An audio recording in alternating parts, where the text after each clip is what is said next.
This is the best day of my life. Just got this Friday. Oh yeah. Friday night. I'm in love. We got to do something. Absolutely. You know what we got to do? What are you gonna do? We're going to go out and party. For the first time in my life, I feel like there's hope. Things are starting to get weird in here. Really, really weird. It's the Big B and DK on Cave Crew Radio. Cave Crew Radio.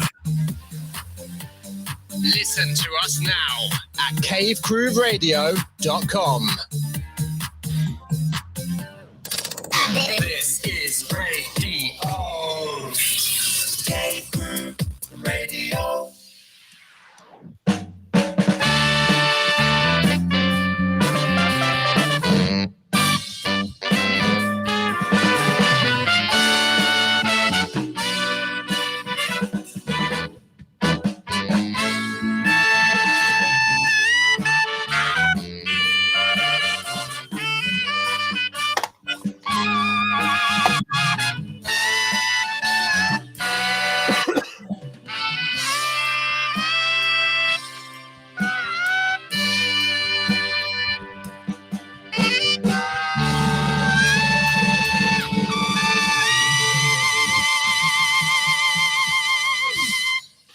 Cave Crew Radio pre-show, ladies and gentlemen. Welcome to the show.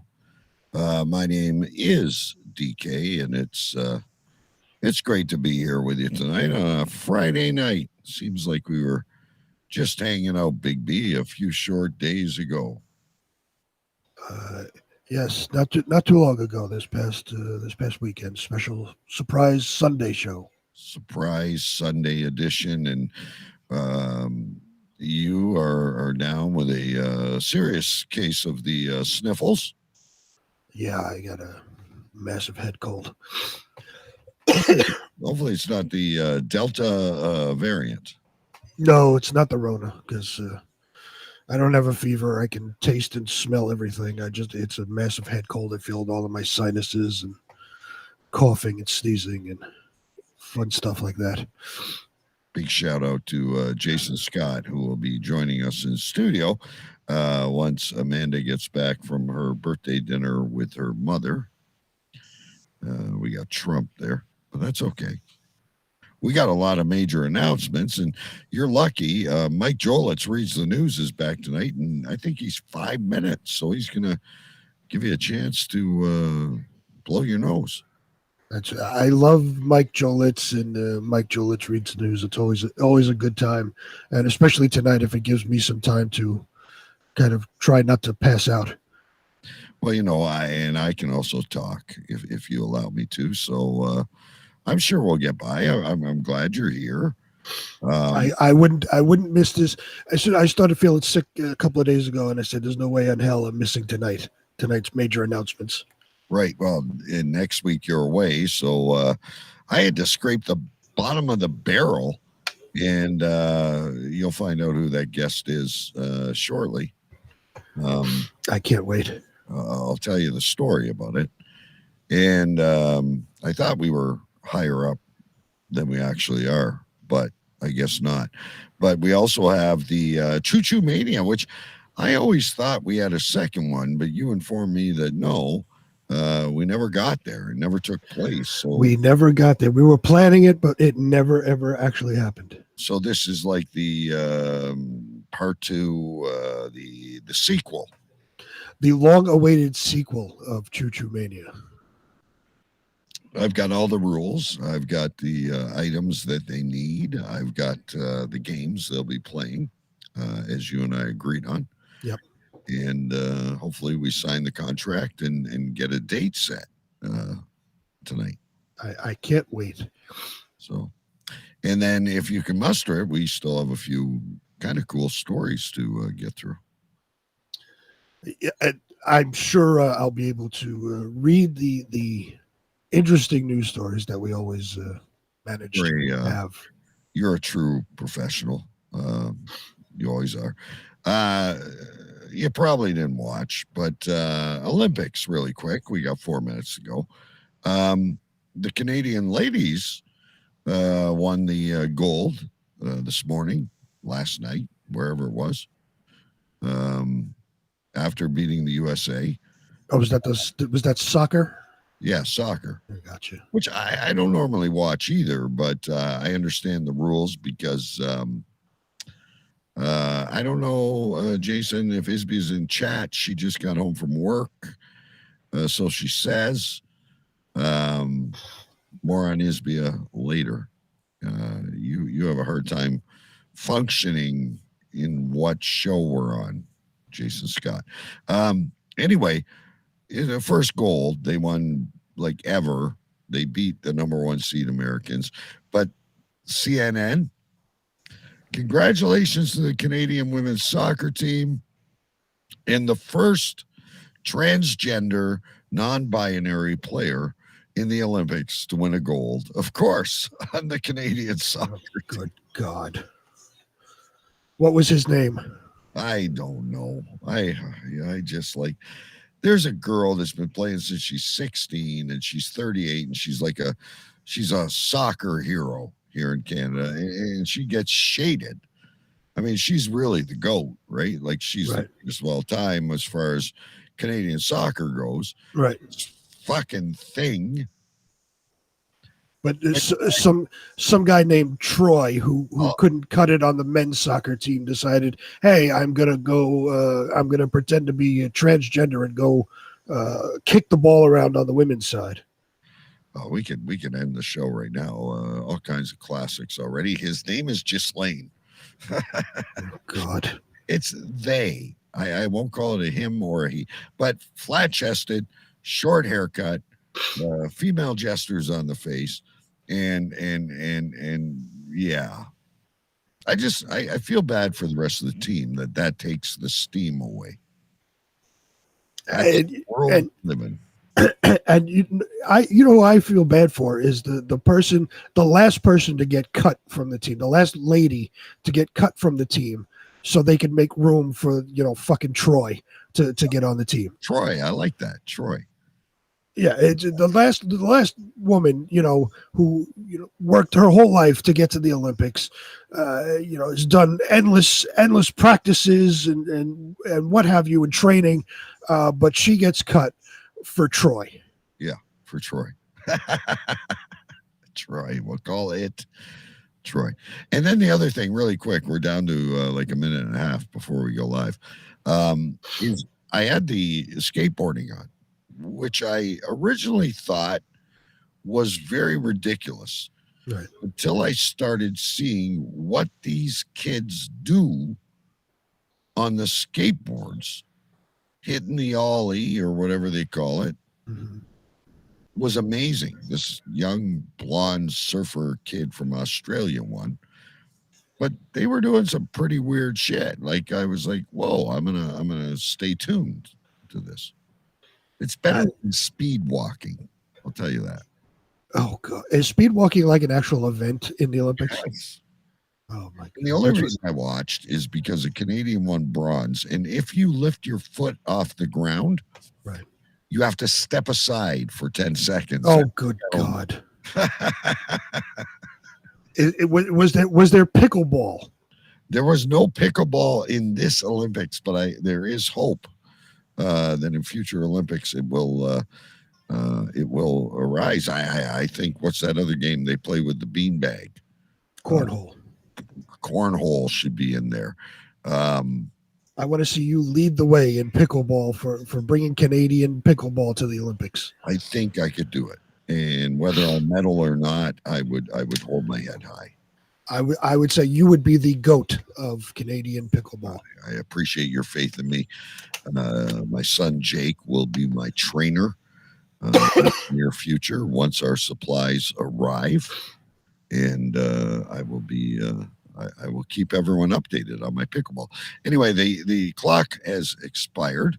Let's get on with this. I don't want you passing out on me in the middle of the show.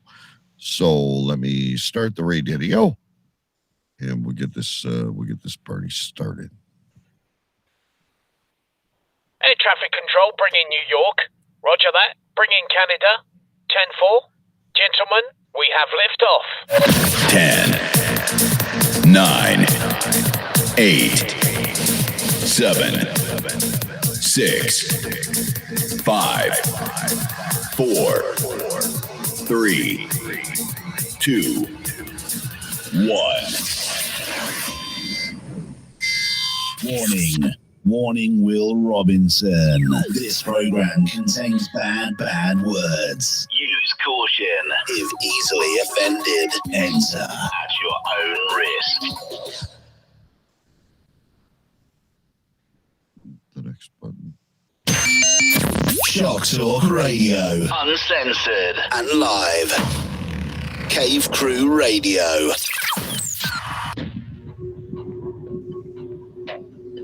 There was a time when the world turned their back on men. Men with a dream and savage yearning within them. Legions compelled by passion that knows no boundary. A consuming flame that defies plausible explanation. Battling the forces of domestication, they find the courage to band together to experience the awesome power of being men. I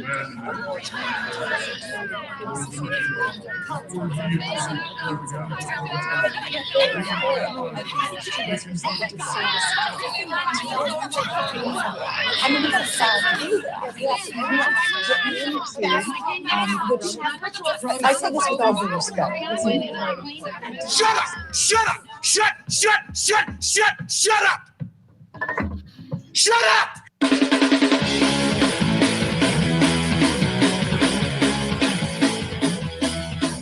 Today's broadcast of the masculine feminist has been commandeered by the secret society No Ma'am. Gonna go to a place like a shot and a beer, steak, man. Saying we can stop, get pancakes, and then we'll get laid, all right? Why do you drink ice cold beer on a hot day? Mr. Clement, what else are you gonna do with it? To alcohol, the cause of and solution to all of life's problems. The Yankees are champions of baseball. It's a power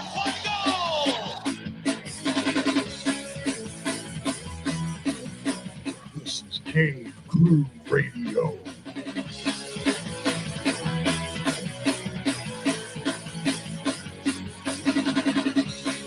Indeed, it is, ladies and gentlemen. Welcome to Cave Crew Radio. My name is DK.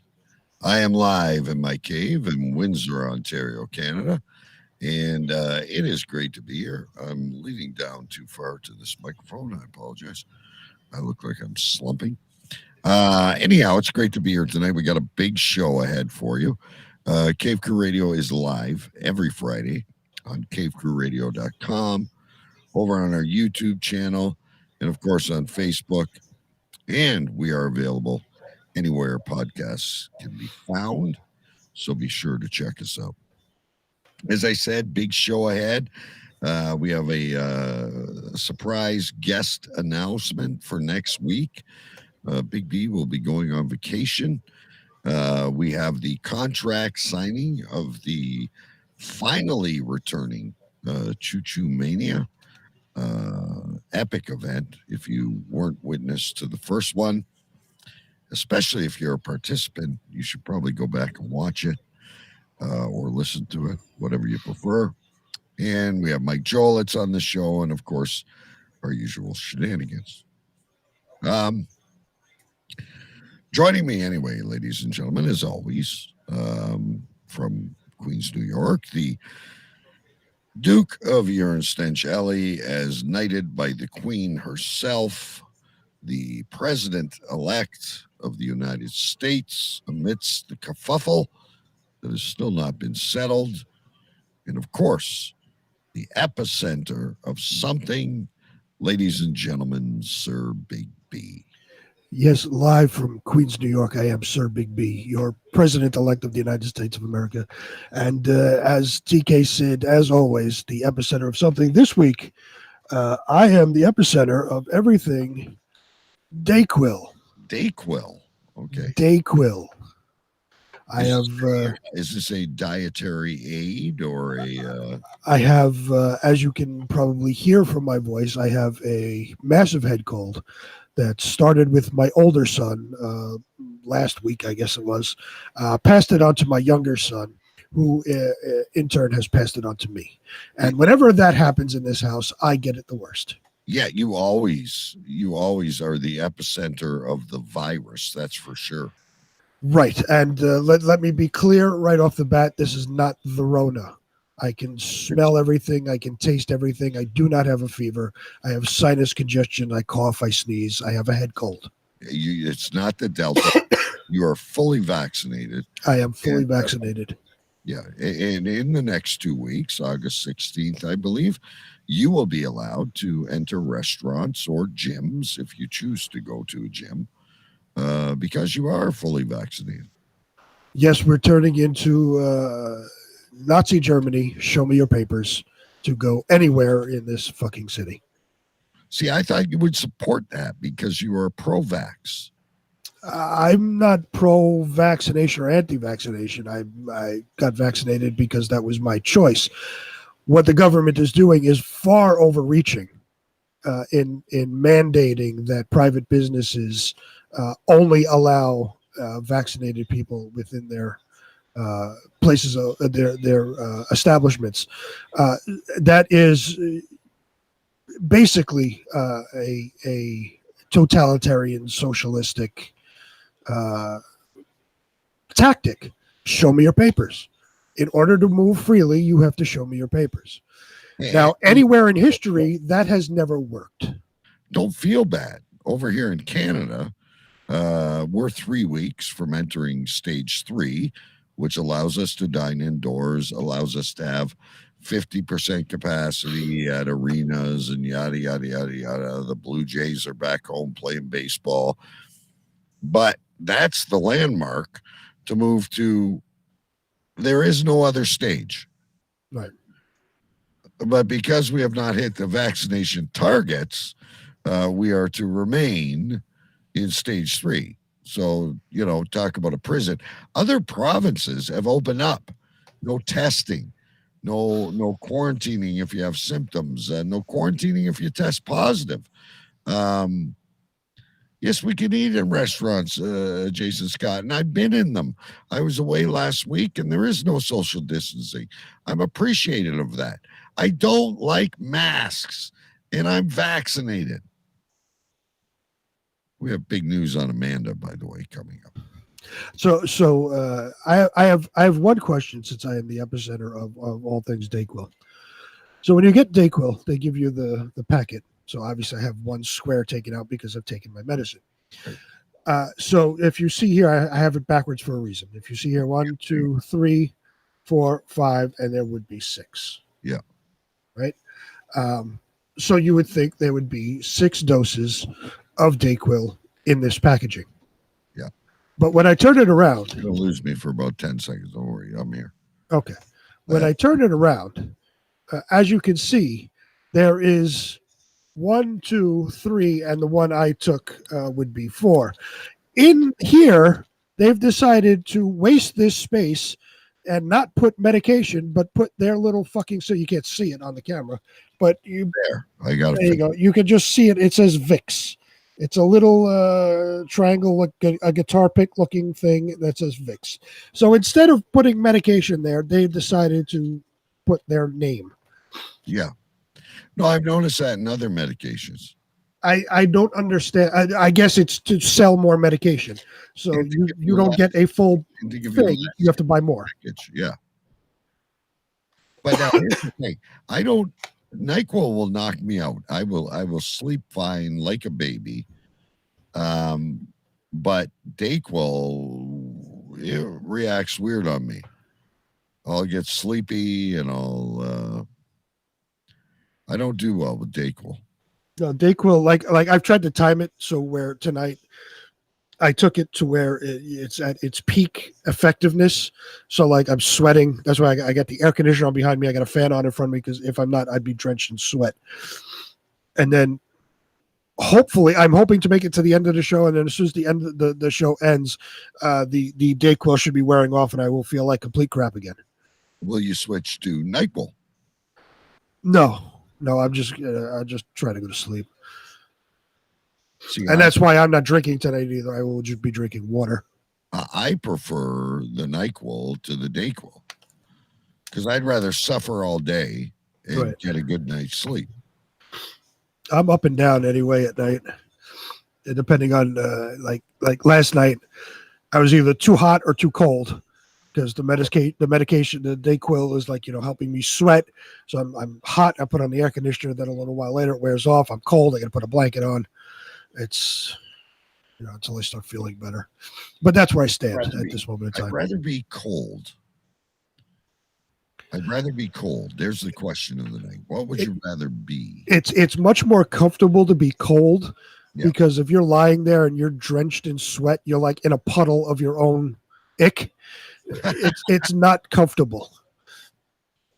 So if you're cold, at least you could put a blanket on and kind of warm up. If you're sweating, you're wet, your clothes are sticking to you, you're just in general awfulness.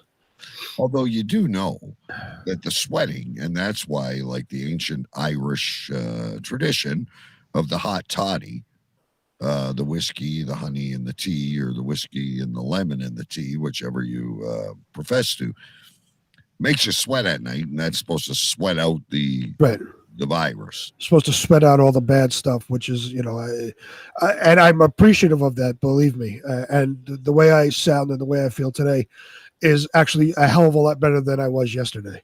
So I'm on my way to recovery, but Mike Jolitz says he loves the heat. But we're talking about when you're sick. How did you know that was Mike Joel? Oh, it says Mike J. All right.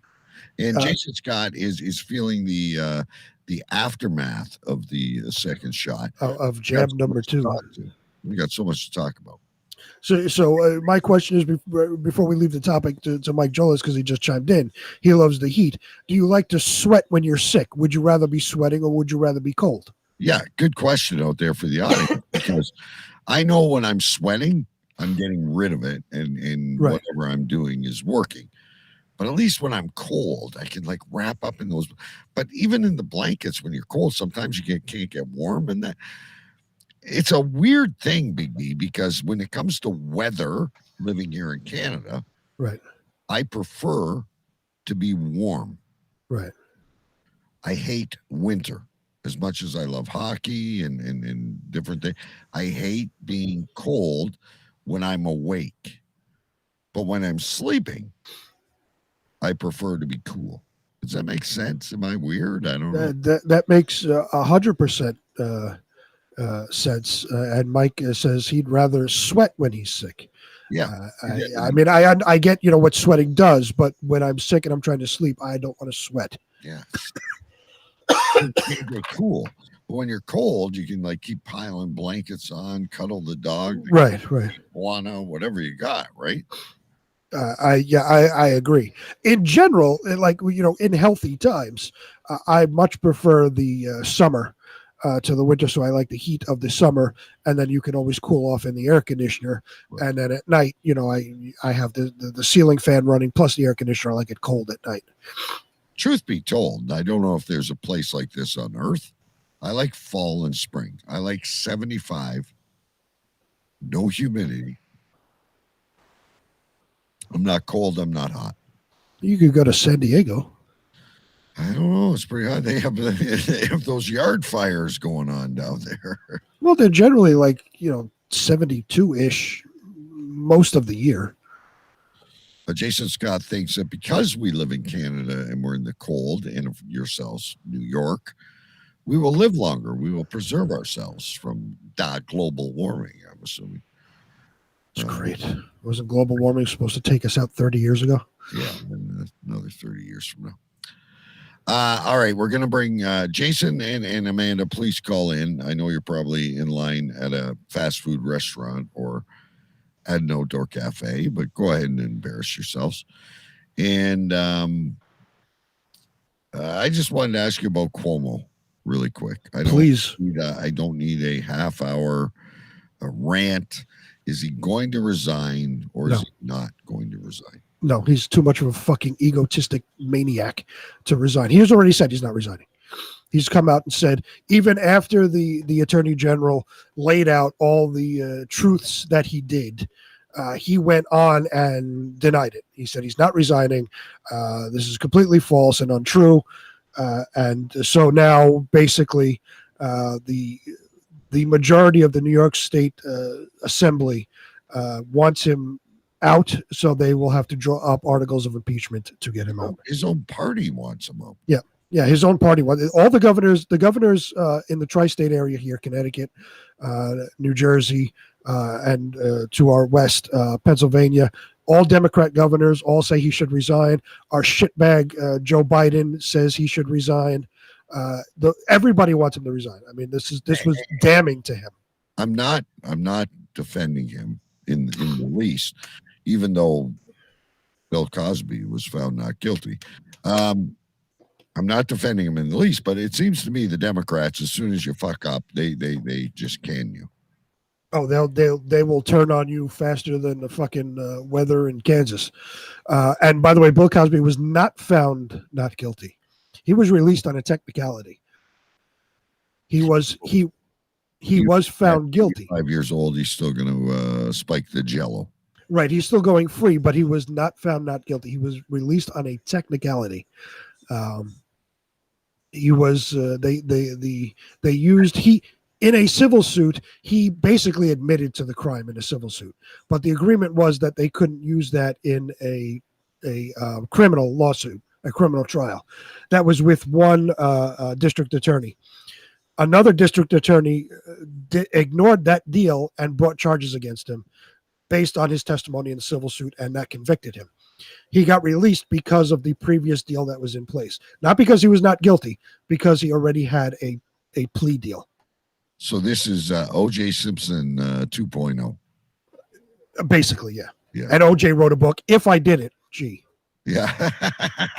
If there ever was an expert, if I would have done it, this is how I would have done it. But the glove didn't fit, so right. Knowing that we have double jeopardy laws and he can't be tried twice for the same crime, he was acquitted. He wrote a book, If I Did It, basically detailing all the things he did under the guise of, if I did it, this is what I would have done. You got to send me a title of that. Well, you did, but send it to me. So I'd like to read this. Sure. Never been so fascinated by a trial in my life and so shocked that a man was innocent. Secondary to maybe Michael Jackson getting off. I don't know if that's supposed to be poo. No, give me a few, making a stop for my boo. Her boo is Jason. Oh, is it? Okay. That's She has to go poo. No. She's making a stop for Jason. All right. Well, is it what would you like? The announcement for next week or Mike Jolitz reads the news? I would really like the announcement for next week because I'm quite looking forward to this. All right, because we got to cram all this in. I can't keep you up late. Facebook user does believe it's poop. She's making a poop. And women, they don't need to more likely poo. See? Women are very, like I'd say to you, Big B, hold the mic. It's growling down there. I got to take a shit. I would not be afraid to say that. Right. Just like the public defecators. But the women, they have to roundabouts. They do it in secret. They do it at 3 o'clock in the morning when nobody's awake. All right, so I need a slight drum roll here. So, I need to set this up. Okay. There's a story to this, like there is to anything. So, ladies and gentlemen, Big B is going on vacation next week, which he's entitled to. I mean, I went on vacation. It just so happened we were able to reschedule the Friday show to a Sunday, but we're entitled to our days off. Now, when there was someone who didn't choose an alternative lifestyle, to doing radio and comedy. Found it evil and terrible. We were able to rotate. But when two of us are here, we're not. Now, I said, no problem. I mean, not that that's going to stop them from going, but I'm like, we've got a lot of tricks in our bag over the years since 2015. Right. So I reach out to the man of 1,000 voices, Matt Vanderpool. And the answer I got was simply, really miss you guys. We got to hang out soon. So I'm like, okay, I'm going to ask Afka just for the hell of it. Maybe he can do me a favor. Right. But we didn't help him in his career. Oh, no. I'm up early on Friday and I've got to run and go to the gym and eat avocado. So there's not a chance that I can make it. And I'm like, no problem. I understand. So then I reach out to Raymond the Amish comic and I say, listen, you always seem to have a good time and you said you return at any point. Are you available Friday, August 13th? And he was the only one that truly showed emotion. He claimed it was a bucket of goo and he would love to do it at any other time. So I'm sure he'll be back to join us. But unfortunately, the 13th was no good. Mm-hmm. And I know I got Amanda and I know I got Jason, but they come on throughout the week and I just couldn't think of anybody else. And I mentioned out loud last night that I was going to just play a replay. I was going to just, or I'd get on myself for 20 minutes and then play a replay or something, but it's all good. Right. It won't hurt us to miss a week. And then someone chimed in and said, well, I'd like to come on the show. I'll help you out. And this particular person had been on Double Talk Radio, 11 years ago or whatever that show would have been. So, and I may grow to regret this, but ladies and gentlemen,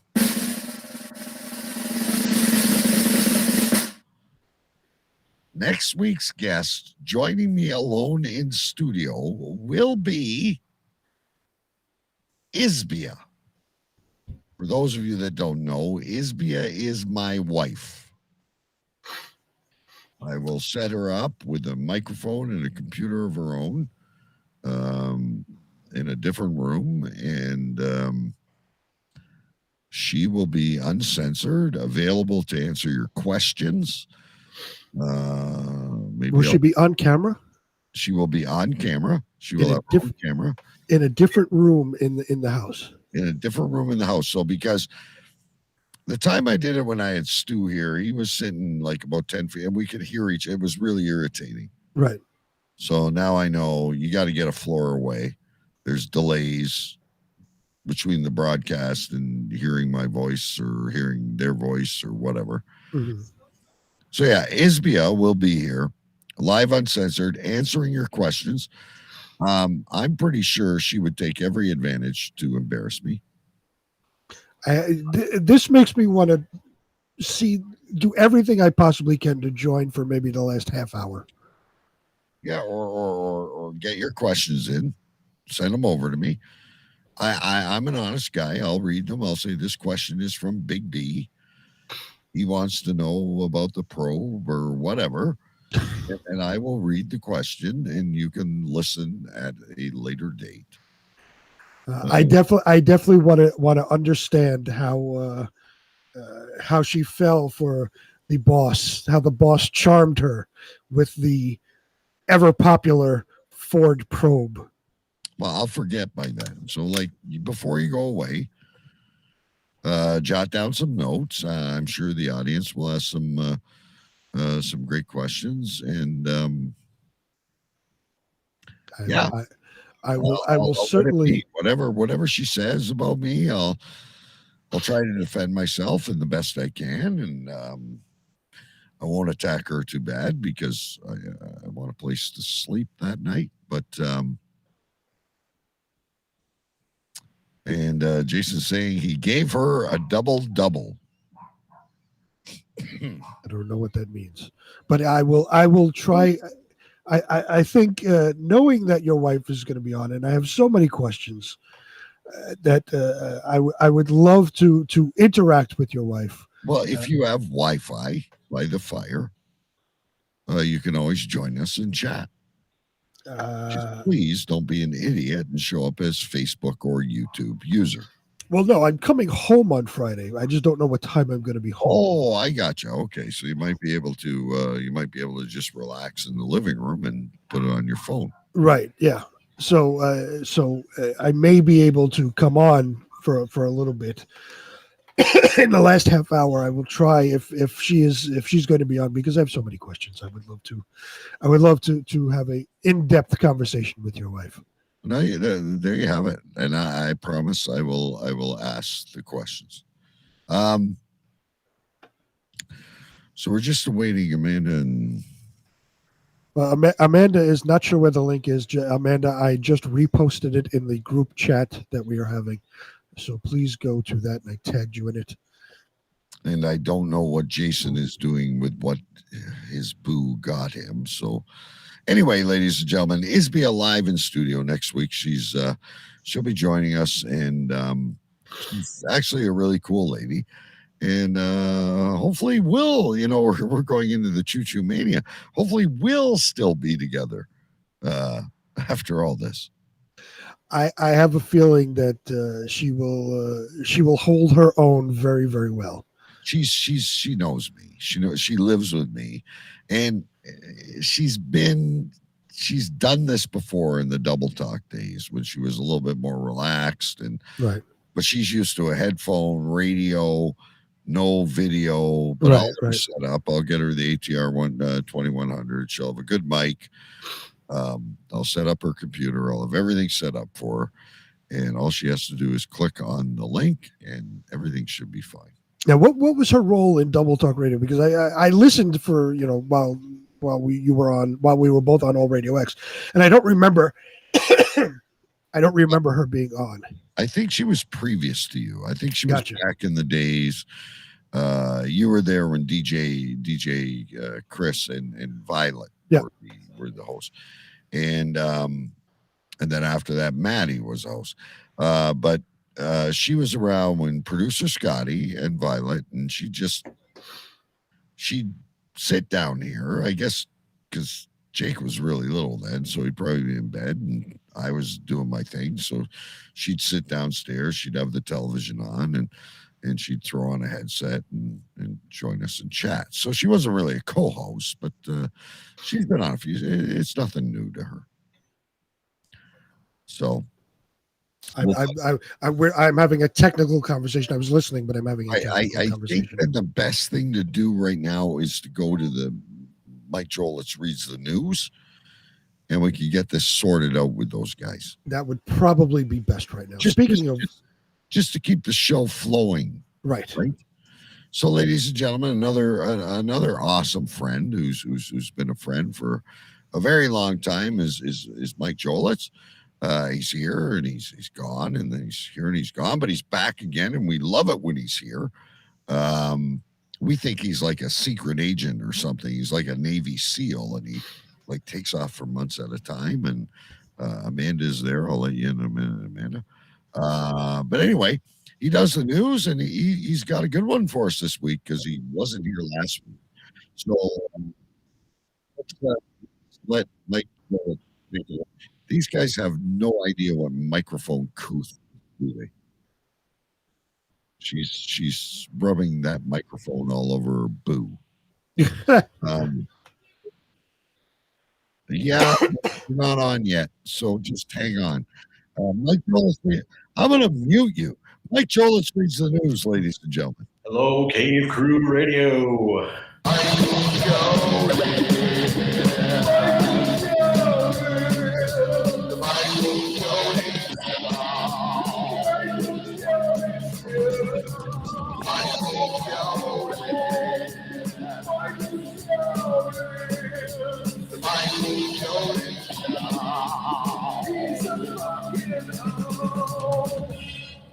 Hello, Sir Big B. Hello, DK. And hello, Afka. How the hell are you guys?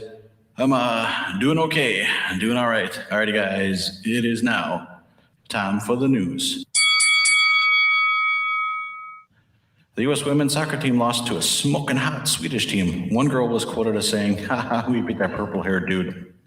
I truly don't care. You knelt down, now suck it. Oh, wait, they probably don't do that. Never mind. Skateboarder from Peru accidentally gave himself a nut check in Olympic competition. It is believed to be the first time to have happened. Well, except for the time the female Russian weightlifter deadlifted 800 pounds. Chris Paul is staying with the Suns. After much speculation, he signed a 4-year, $120 million deal. Damn, good for him. I'm a Bucks fan now, though. Go Bucks. Randall Cobb is back as a Green Bay Packer after being traded from Houston for a cheesehead and a case of Miller Lite. It's going to be a good year for the Packers, especially since Aaron Rodgers is still a Packer. Again, don't care. A woman here in Phoenix found bed bugs in her car, so she did the only sensible thing she could think of. She poured rubbing alcohol in it and set that shit on fire. Unfortunately, she ended up torching the car and got herself second-degree burns. Oops. The home improvement store Home Depot isn't bringing back their hot dog vendors for in-store sales in Michigan. Well, that sucks for them. We have them outside in the parking lot in Arizona. Bass player Dusty Hill of the Texas band ZZ Top died last week. He was 72. Died in his sleep. What a lucky fucker. That's how I want to go. The Muppet Babies have taken Gonzo and turned him into a transgender princess character. What the feck? I hate to ask this, but what stupidity's next? Molson Coors is discontinuing 11 beers, including Miller High Life Light. What the fuck is that? Milwaukee's Best Premium. Never heard of it. And some other beers I've never heard or tried. Bumwinebob.com going to have less options for beer of the week. And finally in the news, President Dumbass wants New York Governor Cuomo to resign over the sexual harassment claims against him. I want Biden to resign over his smelling kids like the freak he is. Of course, that would put Harris as president then. Wait, I want Biden and Harris to resign. Oh, crap. Then Pelosi would be president. Okay, I want Biden, Harris, and Pelosi to resign. Ah, shit. Hillary would be vice president then. Never mind. Alrighty, guys. Well, that is it for the news. Oh, hey, I got a couple little tidbits here. 212 is back to #1 on the alternative chart in Surprise on Reverb Nation. Yeah. You fucking Weinstein! And South Park just got extended through season 30. Damn. What the fuck are you talking about? Alrighty, guys. The news is officially done. It is now time for your weather. We're going to start out with the land of Canada, where DK lives, Windsor, Ontario, Canada. Saturday's got a 40% chance of rain with a high of 84. Sunday, 90 degrees and partly cloudy. Yeah, good times. Over in London, sorry, Afka, 80% chance of rain on Saturday and a 30% chance of rain on Sunday. Only a high of mid-60s. Queens, New York, where Sir Big B lives. It's going to be cloudy on Saturday with a high of 88 and partly cloudy on Sunday with a high of 84. No rain though, so yeah, cool. And finally, in the weather out here in Surprise, it's going to be sunny, of course, and high of 108. Yeah, dig it. Alrighty, guys, well, that does it for the news.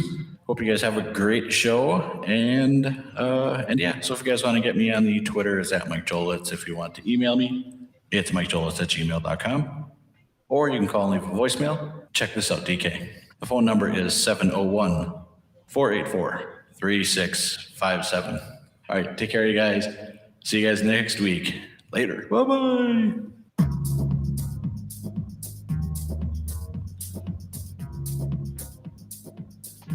Always a good time. I love the Mike Jolitz news, and I love the fact that he lives in Arizona but hates every single Arizona sports team. And the world's longest outro. I'm cutting them there for a second.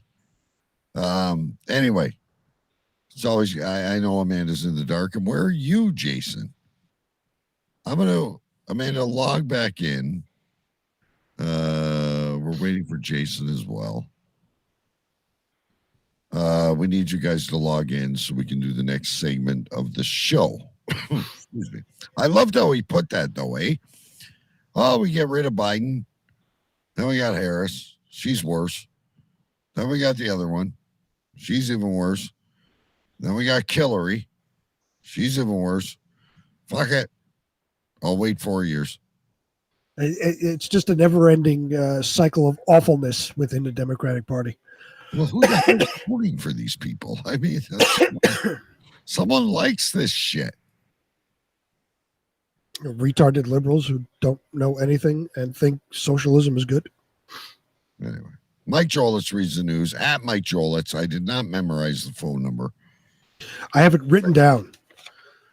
701-484-3657. That's 704 701 3657. The number is 701-484-3657. There you go. That's what I said. 3657. Mike Jolitz. He'll play you on the air. He's a great guy. His shows are extremely short. We love it when he joins us. But 701 huge MJS. That's 701 HEUGE MJS. I love it. How cute. How creative. I love it. All right, so we've had Mike Jolitz reads the news. We've had Isbia as our next special guest. So we have some breaking news. We do. Hang on. I do have. Give me a minute here.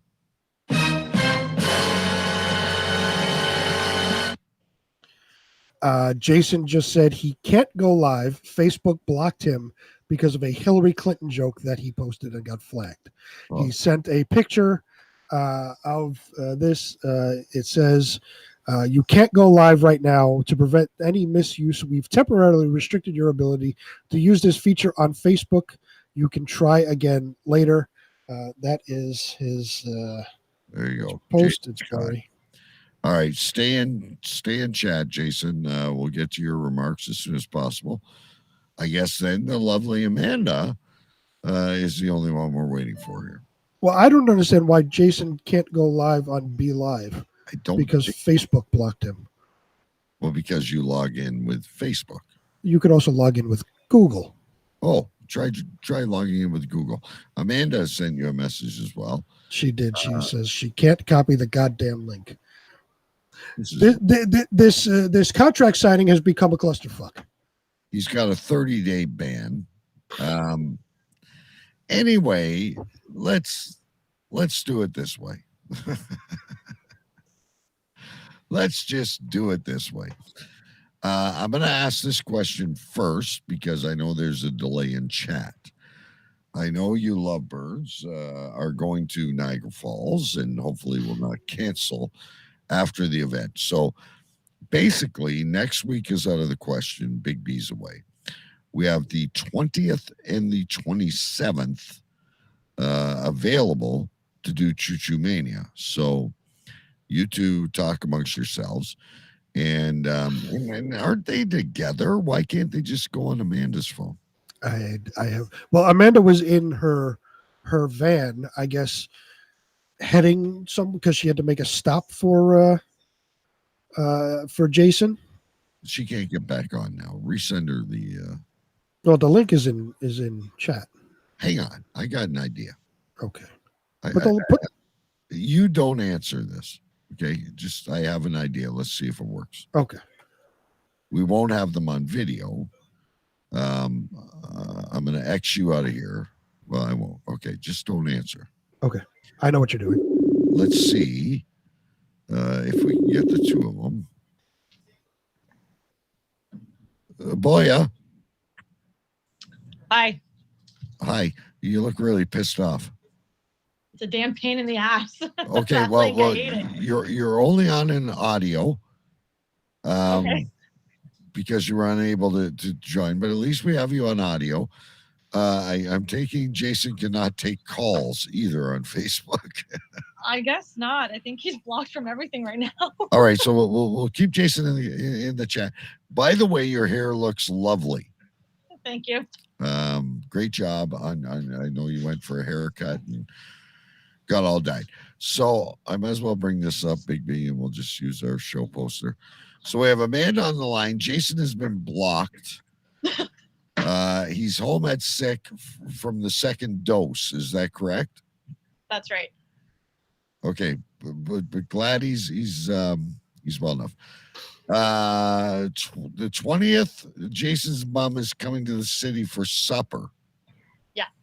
All right. So how is the 27th for you guys? Where are the kids at this point? I have them, but I mean, it is what it is. Because you're away the next weekend. That's right. Okay. Jason Scott, can you not move mom to the 21st? I mean, how far is she driving to the city? You might have to work. Oh, all right. All right, let's tentatively schedule for the 27th. That's fine. You'll just have to sedate your kids. Maybe they'll join me with some of the things. Who knows? Yeah. Jason says they'll be in bed. All right. So fair enough. 27th. Mark that down, Big B. And we'll work around it. If we have to do the week you get back, we'll do the week you get back. Whatever we got to do, we're going to make this happen because it never happened before. So I'm going to explain to you two exactly what you're getting into. I think you're going to enjoy it. It's a lot of fun. We did this with Choo Choo Stew and a fellow by the name of CJ Ripka, who was another DJ who had a ongoing battle with Choo Choo Stew. So we felt the only way to settle it was through an online Olympics, a series of games, a series of events. Now he says we're going to go live from Niagara Falls. I don't want to do that.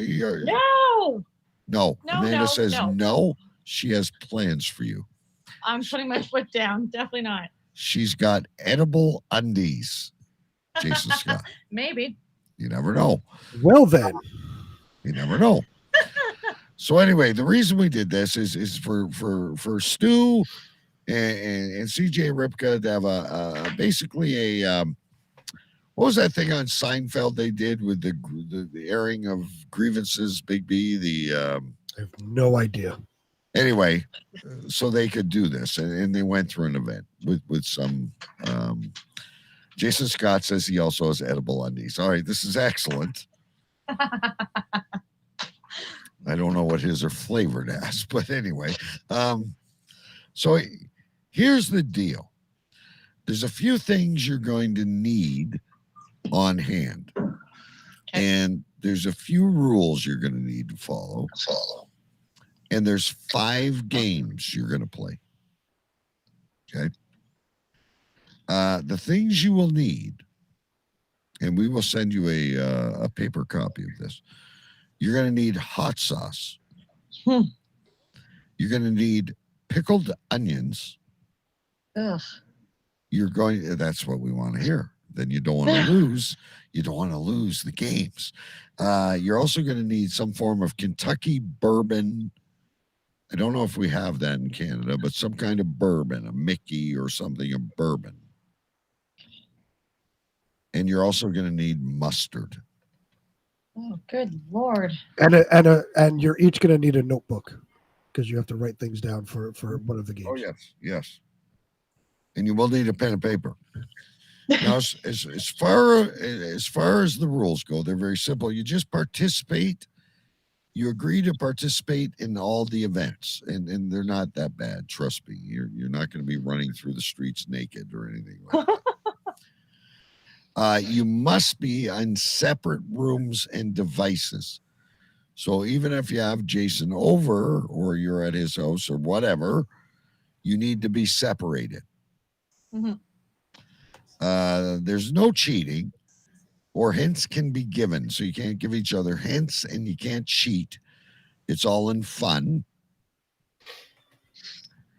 And the judges' decisions are final. And the judges, by the way, are Big B, myself, and anyone who may join us in chat. Jason wants to know if he gets extra points for running outside naked. Sure. I say yes. Then we'll be on a 30-day ban, and we'll have plenty of time to take vacations. But here's the fun part. I really do think you guys are going to have fun with this. There's 5 events. And we thought, because you're a couple, you've come out on Facebook, you're a registered couple now. We're going to play the newlywed game. Oh God. And we'll explain how each of you get points. But basically, it's going to be knowing each other. How well do you know each other? That's what those questions will be about. And there will be a penalty to the loser. The next one is going to be a prank call of our choice. We may have you call a Domino's or somewhere else. We haven't decided yet. I don't think we can do Domino's because Jason will just order. Right. Yeah. But we put stipulations on the order. For instance, Jason may have to order shrimp shells and watermelon on his pizza. So it's not going to be as simple as just ordering a normal pizza. Anyway, whoever stays on the phone the longest during the prank call wins.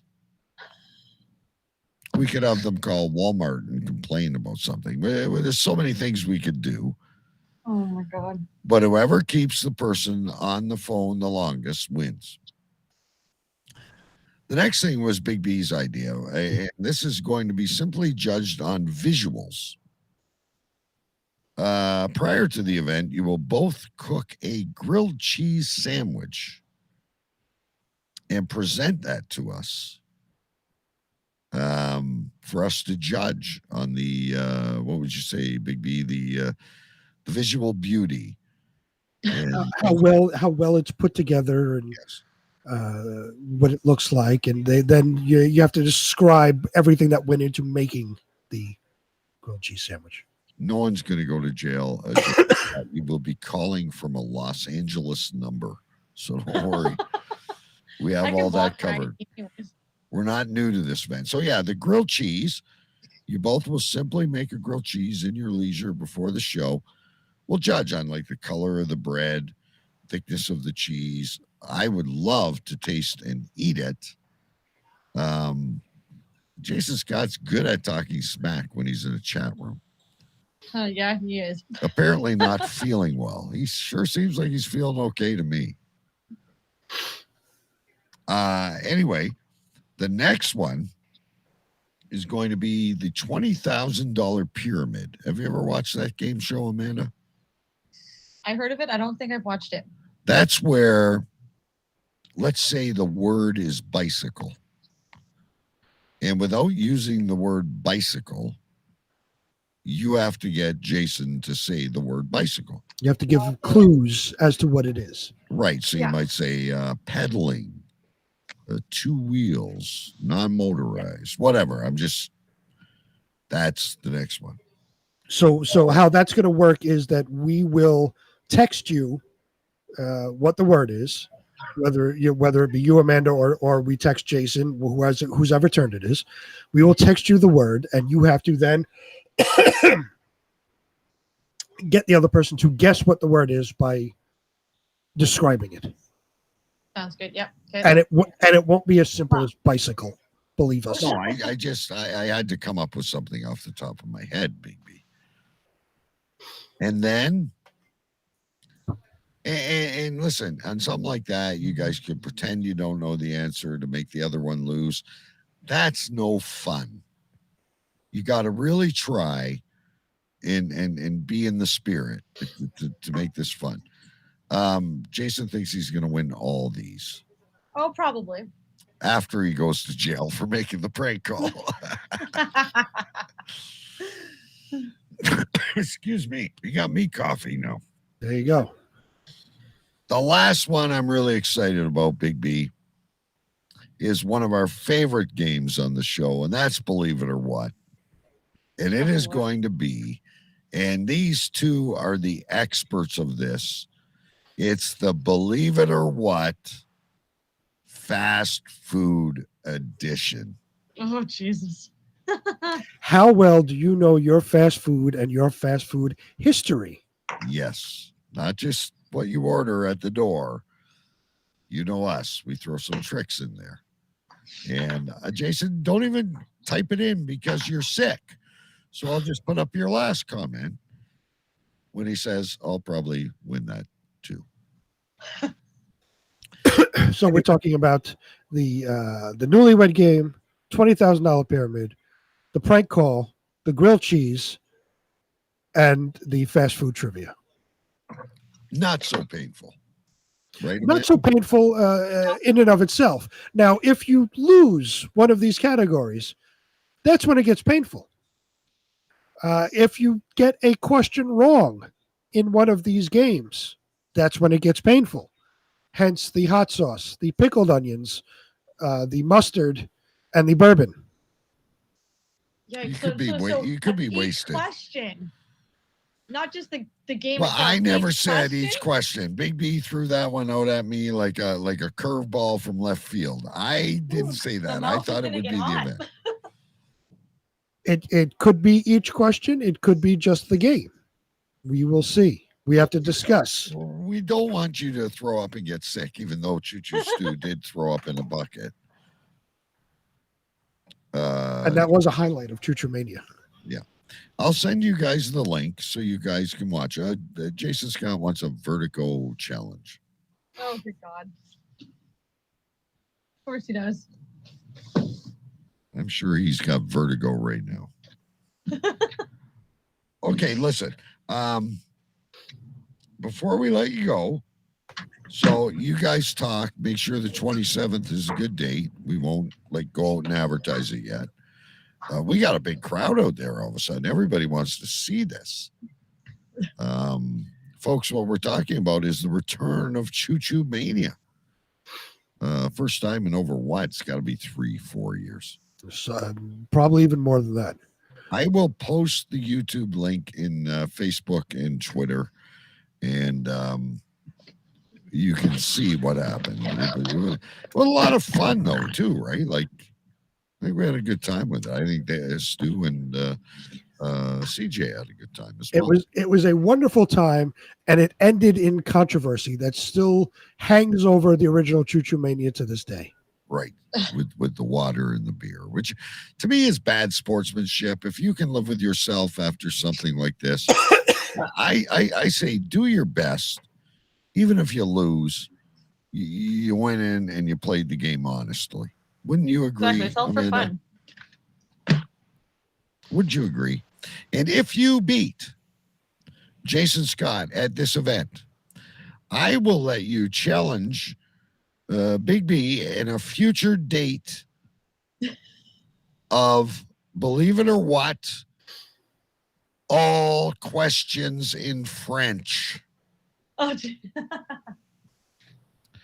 That is the carrot in front of the horse for you. I took French in high school, you know. Well, you've surprised me before with other categories, and you may surprise me again. Wait, would all the questions? What would you read the questions in French, and we have to figure it out? Oh, I'd have that Google fucking person. I can't speak French. I know I'm Canadian, but it's like the time I was on vacation, actually, to where you're going in the Adirondack, the Silver Lake, the Finger Lakes. And I came, and because Montreal is probably the biggest major city to that portion of New York, right? When they found out I was Canadian, my nickname for 2 or 3 summers of going up there was Frenchie. There you go. I don't even know how to say my name in French. I'm the worst in French. I'll admit it. I mean, it's okay. It's part of our culture. I accept it. I'm proud of it. But I am definitely not deserving of the name Frenchie. Jason Scott won. If Jason Scott wins, the questions between you and Amanda will be in Dutch. And once again, I will not be reading those questions, ladies and gentlemen, because I also don't speak Dutch. I speak better French. neither of which I can form a sentence. So anyway, I can say, oh boy, yeah. See, I don't even do that very good, BB. It sounds more like this. Watch. Yeboah. Yeboah. See, I can't even do that. Boa. Can't even do that. Bro. Anyway, before you go, because I didn't want to take up your whole night and Jason lying in bed sick and all that good stuff. He's at home. I'm at home. This is crazy. It's Friday night. Usually they're busy. We're listening from the car. We're in chat in the A&W drive-through. Anyway, I'm very proud of you. But I have a question. Recently, now let's put this for you. I'm not going to say you were an anti-vaxxer, but you were pretty much stern that you were not going to get a vaccination. I won't say you're anti-vaxxer, but you were hesitant to get it done. Now on this one, yes. You got, yeah, I'm not saying you're anti-chickenpox or me. We're not getting into any of that. But you got your first vaccination. Yeah. Can 2 I? days ago. You can say no, but can I ask why? What swayed you? Only because if all these basically travel, and if the whole thing comes to like, oh, you can't go here without it, you can't go there without it, if they're going to start asking for restaurants, like we do a lot. We go a lot of places. I don't want that to stop. I'm not going to stop my life because I like doing those things. Right. So I'm not going to jeopardize that. And then we have to be stuck at home not doing anything anymore because of these damn rules. It sucks, but. Are you afraid of what they call a two-tiered system, which they swear they'll never do, but we can see it coming, right? Yeah, it's they tell you you're allowed your rights, but yet they're not giving you your rights. So right. Yeah. And listen, I think I've made it clear in the past, Amanda. I am pro getting it done only because I'm so sick of living in this for the past 2 years. Mm-hmm. I'm not convinced it works. I've never said I do believe it's not going to hurt us. That much I know, but I'm not convinced it's a total be all and end all. But I just made my choice that I want this to end. The family, even my 17-year-old kid, we give him a choice. Like, these are the things you're going to face. If we go to Florida or if we go to New York, or you're probably not going to be able to join us. Like, it's up to you. Whether this works or not, I'm not convinced, but I did it, I guess, to conform. Yeah. That's pretty much what it comes down to. It's more of what if it gets to that point where they say you can't do this anymore because you're not fully vaccinated. That's kind of what it came down to. But I really don't think it's going to hurt us. I'm not into that camp. I don't think we're going to have symptoms in 10 I don't years. know. Only time will tell. Yeah, time will tell. Now, what team are you? Are you team Pfizer? Pfizer. Yes. I don't have the sound effect. She's team Pfizer, ladies and gentlemen. So you're on the same team. I think Jason is team Pfizer as well. I think we're all team Pfizer. No, he's not. Oh, he's Moderna. Yeah. But you know what? The same drug. It's like having Heinz ketchup in an off-brand. Yeah. They're basically the same thing. And see, technically, Pfizer, for the most part, they were only giving it to the 12 and 17, like from 12 to 17. They're keeping it for them. So for the longest part, they were rejecting it for us. I called and asked for it, and they didn't say anything. They said it was fine. Well, when I went, exactly what you're saying. They said, "Oh, we got a shortage. Mm-hmm.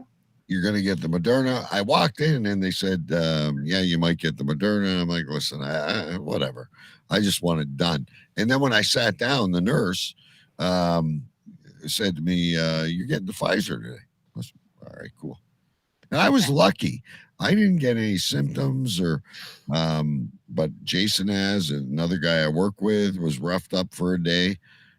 Still better than being on a breathing machine, right? Like, that's true. I had a sore arm yesterday, but the more I used it throughout the day, the less like I noticed it. But we'll see what happens with the second one. I think The second one is the worst of the two. As you see, Jason is Okay. dealing with it. We all dealt with the second one. I had nothing. My coworkers said the same thing. She had Pfizer for both, and she didn't have anything for her second shot either. But then you could be like Afka, the artist known formerly as Choo Choo Stew, and he already had it and still got vaccinated. I say he had it, tongue in cheek. Yeah, quotation marks. Quotation. He had it. I think he had it like 3 times. Yeah. Was that the count? We used to have to, I've lost my smell. I've lost my taste. He sure eats a lot of delicious food. Next time we're talking to him, we got to catch up on that. I don't believe for a minute he had it. I swear myself and the kids had it, but that's before it was even determined that COVID was here. But who knows? We also determined the same thing, Amanda, that the right before it came, my wife she gets bronchitis anyway, but she got really sick. I got sick, and I don't normally get sick. My whole workplace was sick. Now, nobody was hospitalized or anything like that, so maybe we had mild versions of it, but we're convinced it must have been that, because I normally, touch wood, don't even get the flu. And I was in the same position right before we went into lockdown of March last year. Right, I think in February I got really, really sick, and like your wife, I get bronchitis. You know, I have asthma and all that, and I normally get bronchitis. But it was just awful how sick I was, and I was like sick for a couple of weeks. And I came out. I didn't lose smell or anything like that, but I came out and I was fine. So I'm convinced too that I'm pretty sure I had it before it was like the big thing, before everybody was testing it for it. You know how you're like, when you get sick, it's a normal sickness. Like when you're laid up in bed, it's a whole different thing. And that's the thing. I had to call in. I never call in sick. I really don't, unless it's for the kids. And we couldn't shake it. All of us. We were just, Jason was visiting to bring me food and stuff. Like we were out. It was bad. Did he bring you a piece of Blue Mountain pottery? No, he wasn't collecting then. And was there not supposed to be a major announcement tonight, Big B? I don't know. Was there? I thought I saw in chat that stay tuned from Jason Scott. I was assuming it was Blue Mountain pottery related. I will never, ever receive a piece of Blue Mountain pottery. It is my destiny to go my entire life without receiving a piece of Blue Mountain pottery. You know what I feel really bad about is I think my grandmother had a couple pieces, and I couldn't tell you where it is right now. I really could fucking care less about that fucking blue and black seal. All I want is one, and I'll never I'd get rather it. have more Scentsy. I need my wife to get to Amanda and order more. It's the fall winter catalog now. So yeah, new I scents. much prefer Scentsy to Blue Mountain pottery. That's just my personal opinion. I just want one piece to have. Just to say, hey, look, I have a piece of Blue Mountain pottery. I know. Yeah, and you will put it in a prominent spot. Of course I will. But I will never, ever receive a piece of Blue Mountain pottery. So it'll come. Don't worry. I'll make sure of it. Well, listen, I picked up what I'm sending you guys. I didn't anything to Afka. That prick, he quit the show. I don't believe Jason in the slightest. Well, see, like I was defending, and I don't know if you noticed last week, Amanda, I was defending you last week when yes, I did notice. Big B was saying, "Oh yeah, Amanda has my address," and I said this has nothing to do with Amanda. When I ordered I didn't order it, but when my wife ordered Scentsy, I got my Scentsy. I didn't. My wife did. We got a special gift.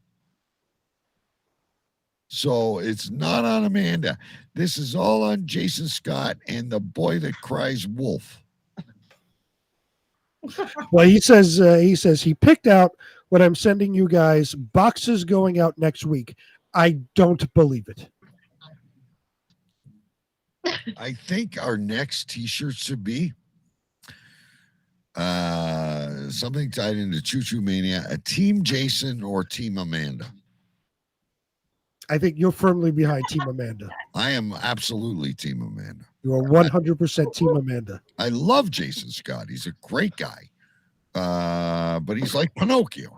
He kind of stretches the truth a little bit sometimes. He says Jesseline, more beautiful than anyone I've ever heard. That's like his favorite name. He brings that up anytime he can during chat. And listen, I could be totally wrong, but everything I've read from Amanda from the very beginning is that she's not necessarily a sweetheart. She can get pretty rough. We've all been in our little chats and conversations on Facebook, and she's the first one to throw up a finger. But she's a real honest, sweet person, and I'm Team Amanda. I'm sorry. I love you too, Jason.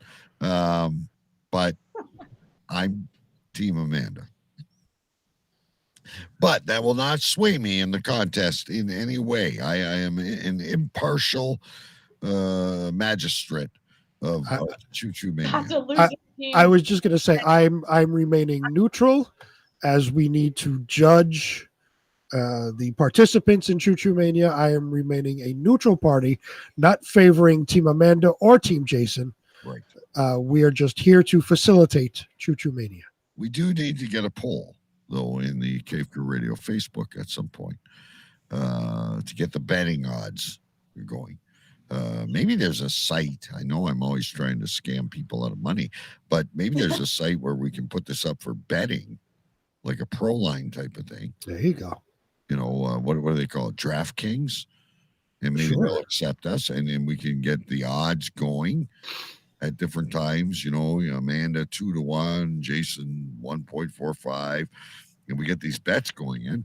Hopefully I get 10% of it. And I think it'd be a lot of fun. What are the odds that Amanda has to take a shot of hot sauce?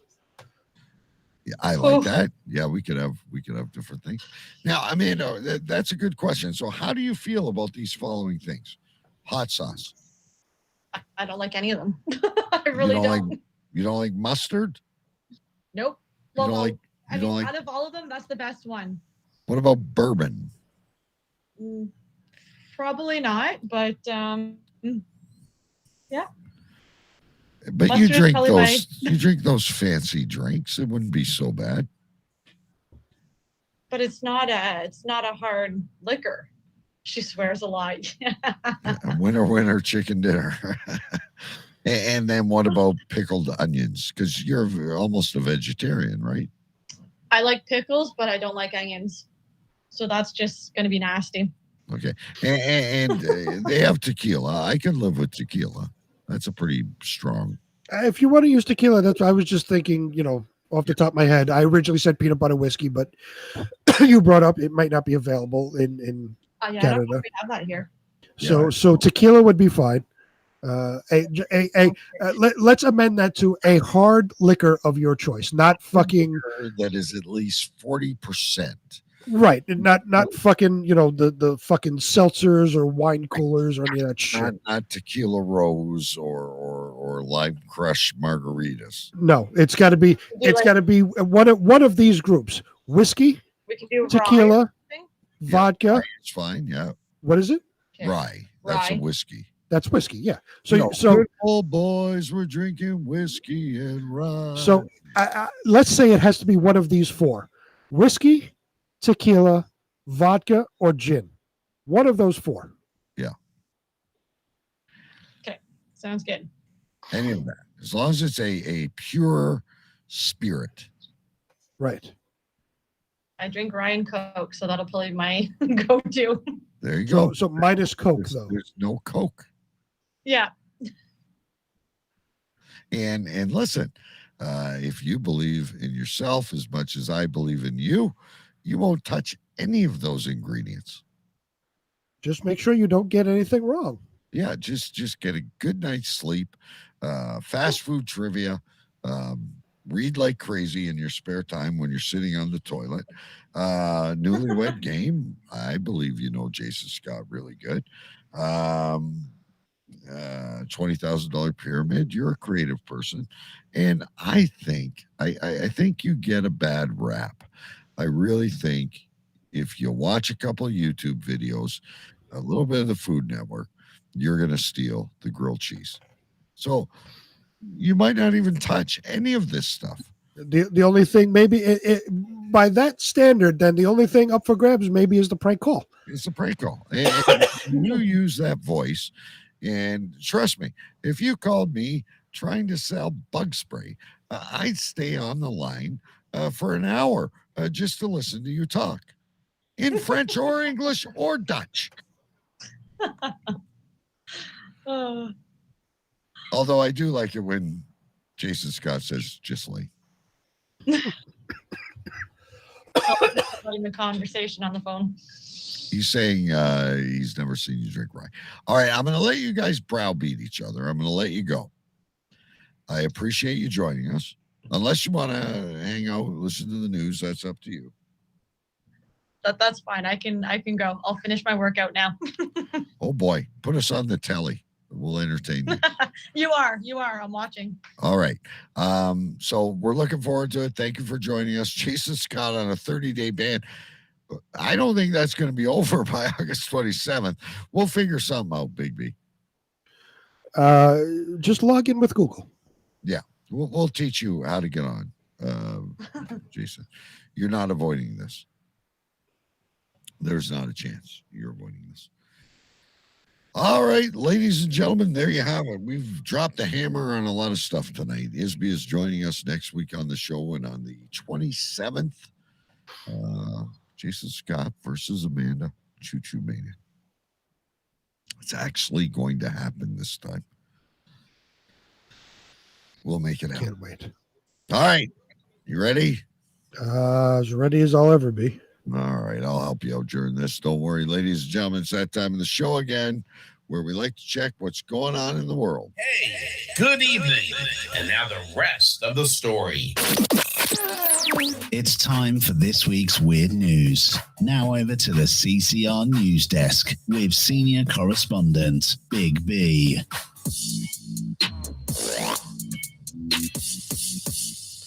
All right, so I know you told me in chat, but see, I'm going to be like you. And I think you said judo, right? Yep. All right, this is all messed up here. All right, so here is our first story of the night, ladies and gentlemen. So the headline reads, 2 top judo stars kicked out of the Olympics after going sightseeing around Tokyo in a huge COVID protocol breach. 2 top judo stars have been kicked out of the Olympics for breaking strict COVID rules. The pair were booted out of the events after they were discovered to have gone on a sightseeing tour around Tokyo. Which is exactly what you'd want to do. Well, of course, when these athletes are in, various places, when you're not doing your Olympic event, you want to go wander around, take in the culture. The Tokyo Olympic Organizing Committee said Saturday a person involved in the games has been stripped of accreditation for leaving the athletes' village to go sightseeing. That is, of course, a major violation of its anti-COVID-19 rules.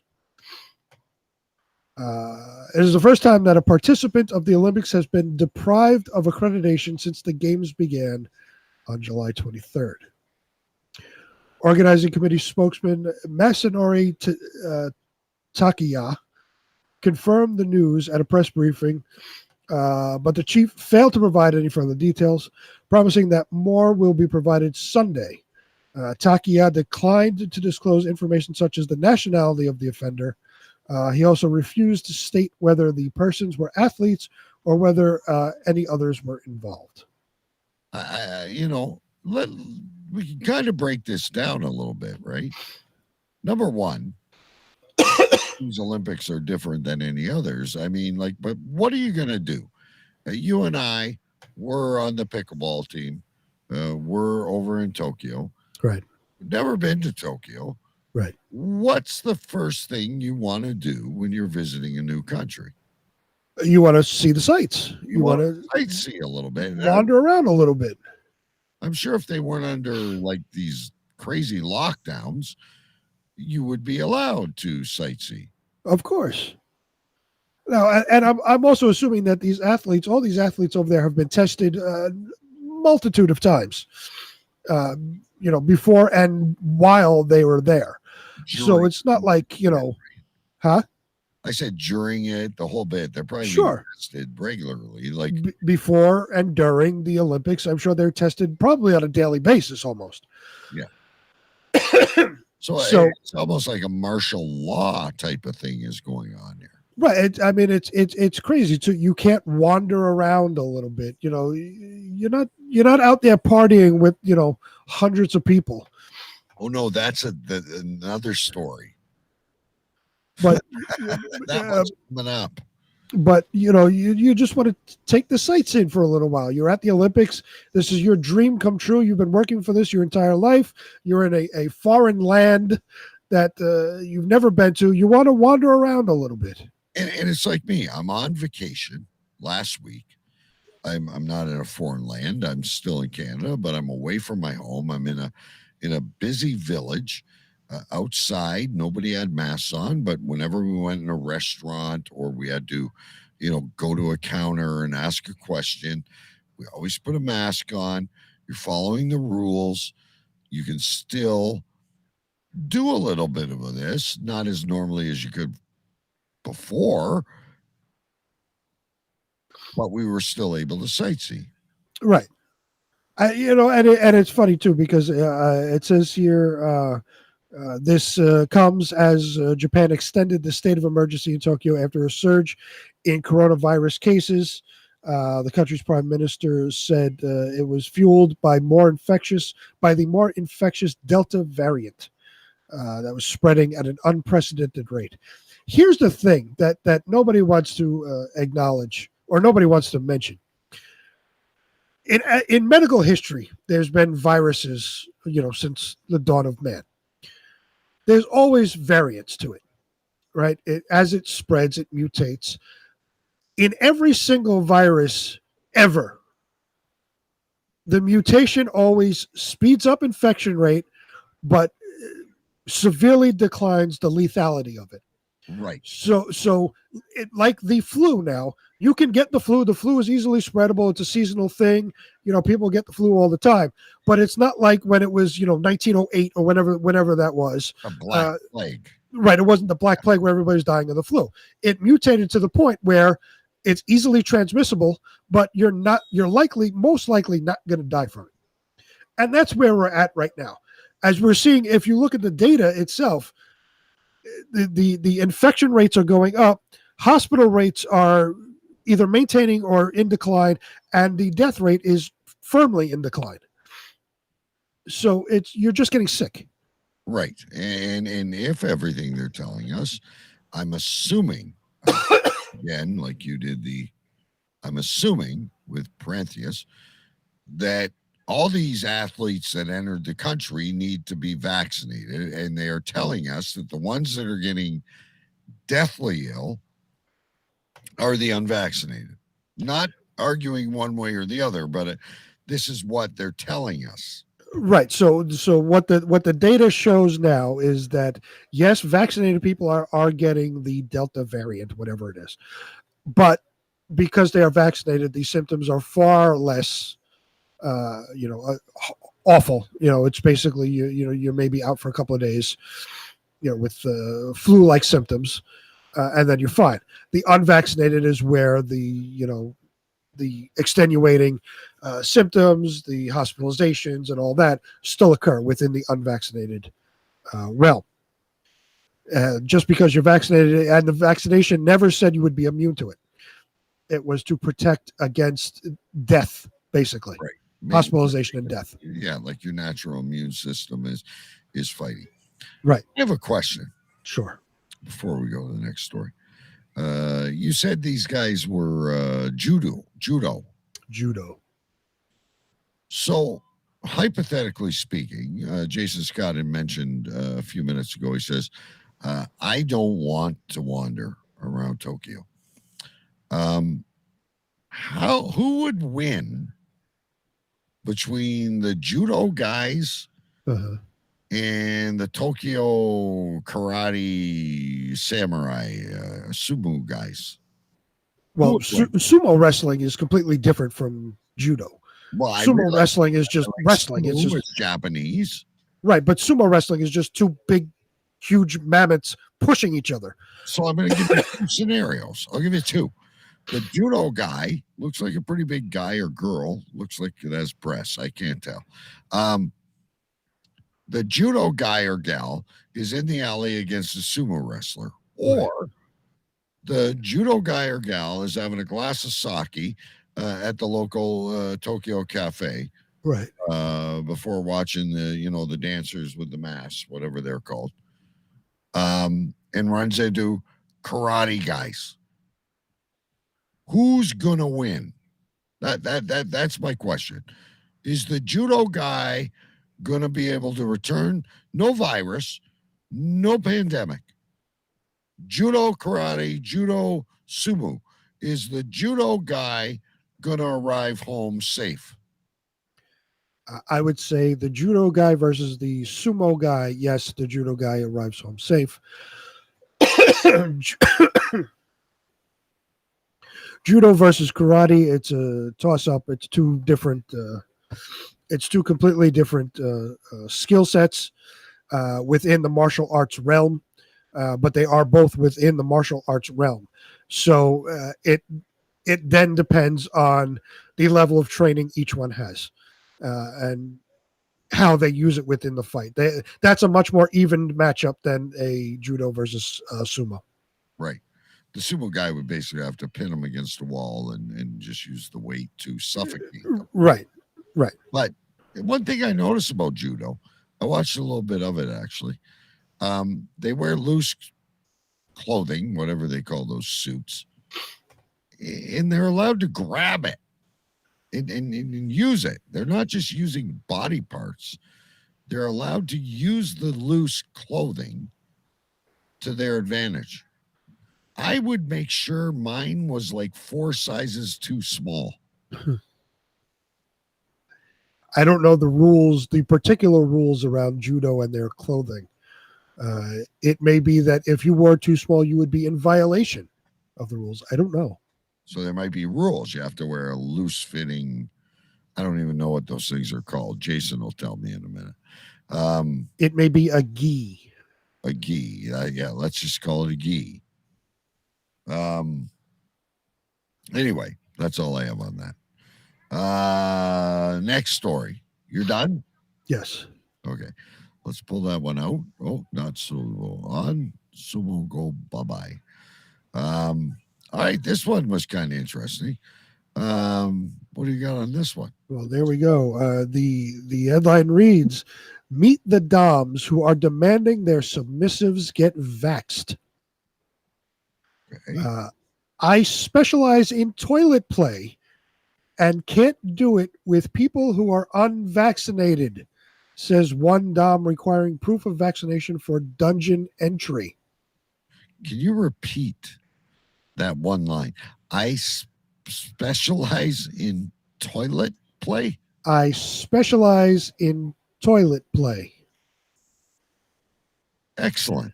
Carry on. When the COVID-19 vaccine came out earlier this year, Bob, who also goes by the sobriquet Manish Boy, was on the fence about getting it. He was wary about the speed at which the vaccine came to market, and he'd heard about the preliminary data suggesting the AstraZeneca version in Europe had a rare side effect, including blood clots, which made him anxious. I think I had the same reservations that many people had. Bob, who requested that his last name be withheld, protect his privacy, tells Rolling Stone. This is a Rolling Stone magazine article. Right. A reputable magazine. Right. Then Bob saw a tweet from Goddess Alexandria Snow. Goddess Alexandria Snow. A professional dominatrix and dungeon owner who operates Wicked Eden, a BDSM collective based in Columbus, Ohio. Not too far from me. Not too far from you or the man of 1,000 voices. Very close to him. The tweet stated that any submissives who wanted to session with Snow in person would have to show proof of vaccination. Bob had been subscribing to Goddess Snow's OnlyFans and tributing her, which means giving her money, for almost 2 years. And he got in touch with her to discuss whether or not he should get the vaccine. It was less about convincing me and more about her confirming to me that it was the right thing to do. He got his final shot 3 weeks ago. It feels good to know that I'm hopefully contributing to others not falling seriously ill, he says. And of course, it's gratifying to know I've done something that Goddess Snow approves of. Goddess Alexandria Snow. Could you imagine being trapped in a room with Goddess Alexandria Snow and Jane from Mumbai?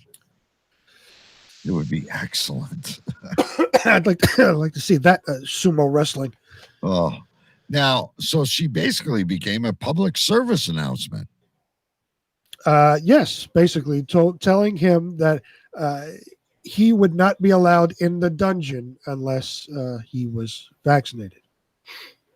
It goes on to say Anthony Fauci probably never considered that DOMs convincing subs to get jabbed would be an effective way to boost the U.S. vaccination rate. Yet DOMs across the country who are slowly opening up their dungeon doors as lockdown restrictions lift say their efforts to persuade subs to get the shot have largely been quite successful. I've had at least a dozen subs who have said, if this is what I have to do to see you, I'll do it. And it makes me happy, Snow tells Rolling Stone. I should have got her as the guest next week. If I'm the reason someone is getting vaccinated, that's one person less who can impact our community. DOMs using their considerable persuasive powers on their subs to serve the common good is not new. In the lead up to the 2020 election, for instance, some DOMs told Rolling Stone that they were commanding their subs to vote for now President Joe Biden. There you go. That's why the election failed in the first place. That's right. Nothing to do with anything else. No voter fraud. No Trump throwing a revolution bullshit. It was the fucking DOMs. Others like Goddess Snow also see it as something of an educational opportunity. They're here to teach. They're not only here to piss on you, they're here to teach as well. Right. For me, I don't want someone to do what I tell them to just because I told them to do it. I want them to do it because I'm right. She will often supply. Exactly do you think a submissive does? They do it because you told them to. They think you're right. It's because they want you to tell them what to do. Exactly. This is someone who takes their job and thinks it's something a hell of a lot more than it actually is. Well, you know what? Power to the DOMs is what I say. She will often supply vaccine hesitant subs with literature attesting to the safety of the vaccine so they can make their decision for themselves. So while they have the ball in their mouth and they're bare bummed getting whipped, right, participating in toilet play, which, by the way, I'd like a little bit more detail what toilet play exactly is. They piss on I want to try it. Don't get me wrong. What does she do? Slip the fucking here you go. I know your ass hurts and I peed all over you. Before you get in the shower, take this. Here's a lovely brochure for you as you clean up. Here's a full color laminated brochure on getting a COVID vaccine. And trust me, it doesn't hurt as much as that dildo I just stuck in your ass. Or whatever they do. Right. It's one thing to tell someone you can't masturbate for a week. It's another thing to say, I want you to take this foreign substance into your body. Now, did you make that up or was that part of the article? Part of the article. Read that again. It's one thing to tell someone you can't masturbate for a week. It's another thing to say, I want you to take this foreign substance into your body. Okay. Yeah, I get it. I don't want to be responsible for that. So much of BDSM is about bodily autonomy, and I need them to have bodily autonomy there. Okay. Get ready for this one. Mistress Manouche, a dom based in East Sussex, United Kingdom. Oh. Maybe AFCA has visited. Yes, perhaps. Also requires proof of vaccination if subs wish to session with her. She has specific health concerns as a former leukemia patient and bone marrow transplant recipient. Jesus Christ. She's beating cancer, and now she's beating others. I'm going to beat the living fucking cancer. I'm going to piss the cancer out of you. I'm going to piss my antibodies down your throat, bitch. She initially asked subs to wear masks, but she found that wasn't feasible in a dungeon space. Right. They were probably having trouble breathing during pain. Wait a minute. Don't they put on like full-fledged hoods with fucking zippers across the mouth?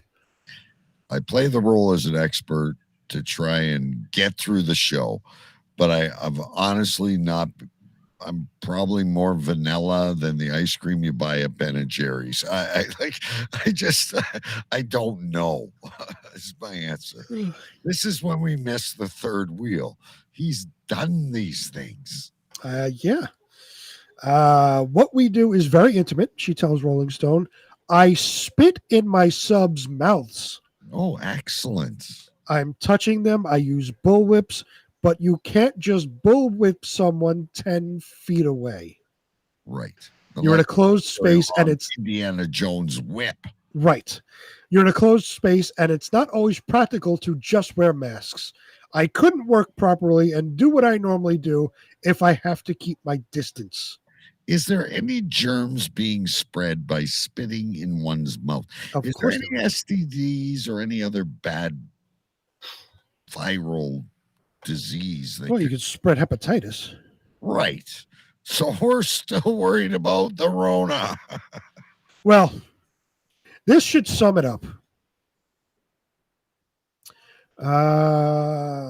Indeed, depending on what their specialty is, some DOMs just don't feel comfortable enough doing in-person work unless subs are vaccinated. Now, this next line will sum everything up as we were just talking about. Can't wait. I specialize in toilet play. Essentially, I wonder what that is. Essentially, shitting on dudes. And I can't do it with people who are unvaccinated.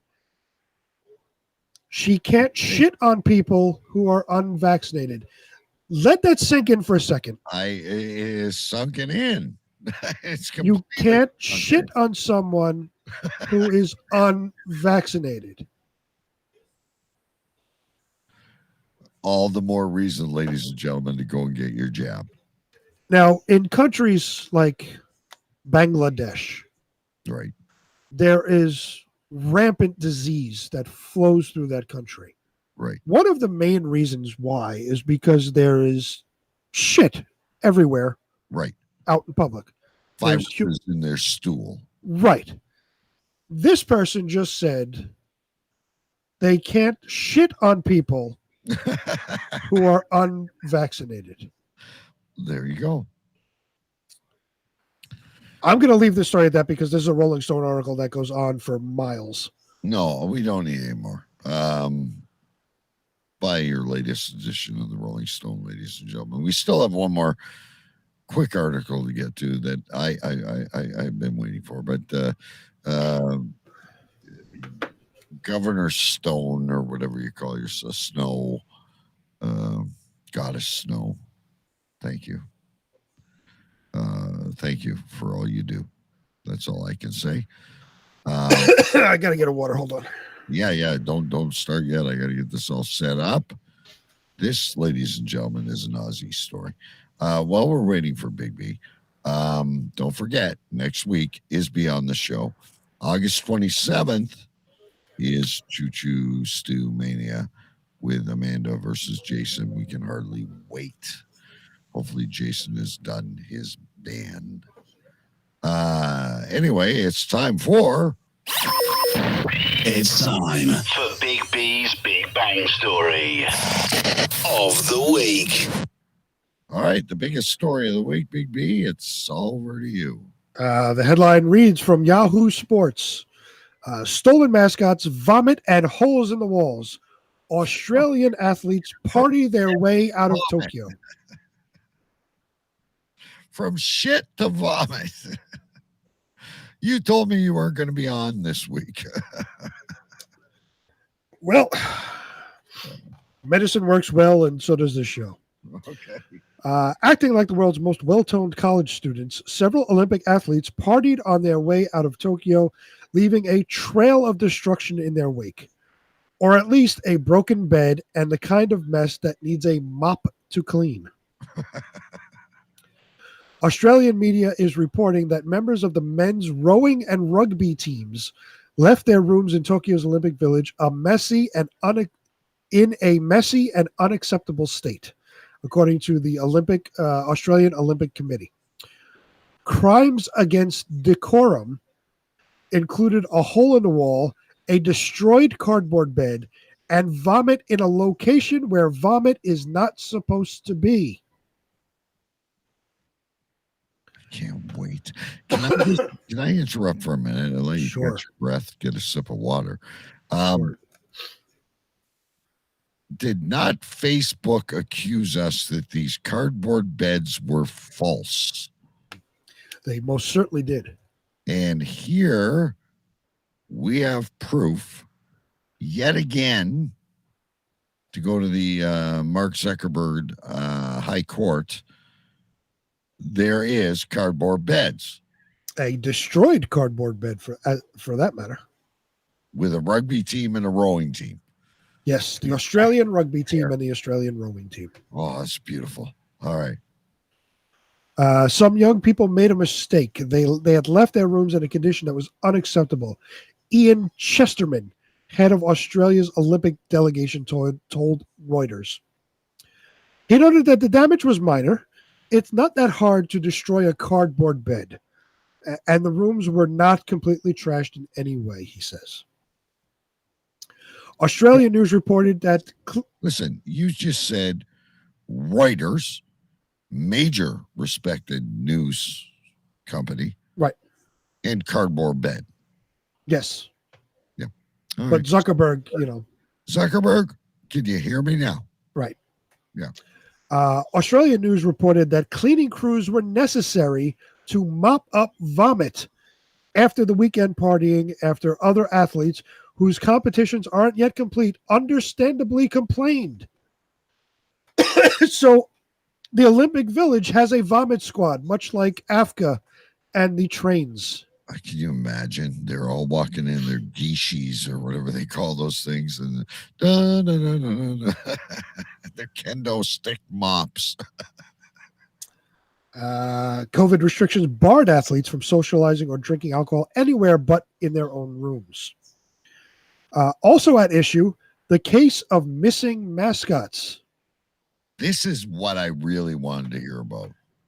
Life-size, but fortunately not actually live, mascots of an emu and a kangaroo vanished from the Australian team's residence. A wide-ranging and surly calm and measured search found the mascots in the vicinity of the German delegation. Well, how can you pin this on the rabid Australian rowing team and whatever the other one was, rugby? This is truly the Germans. That's what it's made to seem. It seems they enjoyed a pleasant holiday in Deutschland, Chesterman said. The mascots enjoy holidays in the village from time to time, but we are very pleased they are back. Chesterman. So the mascot of the Germans is an emu? No, the mascot of the Australians is an emu. And a kangaroo. Kangaroo makes sense. I'm trying to place the emu in all of this. This is what they have. All right. Chesterman noted that the case of the hard partying Aussies has been resolved. It has all been appropriately dealt with, and we have put the matter behind us here. I continue to be impressed by the behavior and spirit of this team. So basically, in true Australian fashion, they went in, they drank a lot, they destroyed their rooms, they left, and the Australian representative was like, fuck it, they're okay. It's all right. Clean it up. You'll be good. Cardboard fucking bed. It's a cardboard bed, a little vomit. You'll deal with it. But where was the inappropriate vomit? It never says. They never tell us. It was just in a place where vomit shouldn't be. Would you think, are you on board with me when I think it was in the hole in the wall? It's very possible. It was in the hole in the wall. It was on the destroyed cardboard bed. All right. I only can say that I feel very vindicated because I was very insulted at Facebook when you posted that story about the cardboard bed and they said it was fake. And we proved it wrong last week and we proved it wrong this week. That's just Zuckerberg. That was just Zuckerberg being a fucking douchebag that he is. So anyway, these Australians, kudos to them, proved the cardboard beds were originally set up so that they couldn't have sex with the 40,000 condoms or whatever they were handing out. Right. And they laid waste to these useless cardboard beds. I would love to talk to someone what it was like to sleep on one of these things. Yeah, good for them. Maybe it's good for their back. Maybe it's the best thing since My Pillow. I think it's just Australians being Australians, and that's why the Ian Chesterman really didn't give a shit. It just didn't matter anymore. Right. Really didn't. Anyway, folks, that's it for tonight. We got to let Big B. His Dayquil must be running low by now. I'm going to try and help you with the name of the show. Don't take a Dayquil now. It's bedtime. No, I'm going to take one before I go to bed so I can clear my sinuses. Hang on. All right. Here's what. Do you have any? I have one. All right. Let's get your one. My one is from the story we just had. I specialize in toilet play. Okay, well, I also have that one, and I have it circled. I specialize in toilet play. So just for shits and giggles, if you have anything out there, folks, chime in. I have, maybe it's a G from our judo story. Gi. Sorry, I didn't pronounce that right. Maybe it's a gi. I also have from Jason Scott. I will win at that one too. Another one of my favorites was a puddle of your own ick. And two more. Bodily autonomy. And the last one was he gave her a double-double. But I had originally circled and stand by. I specialize in toilet play. I stand by that one as well. Yeah, that was circled on my sheet. I was scrambling through the entire thing. Great stories. Kudos to Big B, who fought through the illness. I still don't recommend taking Dayquil to go to bed. Well, I needed to break up my sinus awfulness. There's supposed to be a stimulant in it that keeps you awake while you're working. I think NyQuil would be the appropriate bedtime response. That's why they call it Dayquil. Well, I don't have any NyQuil. Well, shot of peanut butter whiskey probably does the same thing. Well, and if you remember last week, I couldn't get peanut butter whiskey because the place was closed. The peanut butter whiskey factory was closed for 2 weeks. Right. So I was going to go this week, but I came down with this, so I haven't gone out. So my peanut butter whiskey bottle is completely empty. It's disastrous. All right, listen, we wish you the best on your trip. And if you're back, feel free to join in chat. You don't have to join us on screen to ask Isbia any questions that you have. Ladies and gentlemen, Isbia, a.k.a. Mrs. K, live on the show next week. That's all I got. I can't wait. All right. I don't know if I can't wait. I'm probably going to lose sleep all week over this. Anyway, ladies and gentlemen, until next time, Cave Crew Radio. We'll see you later.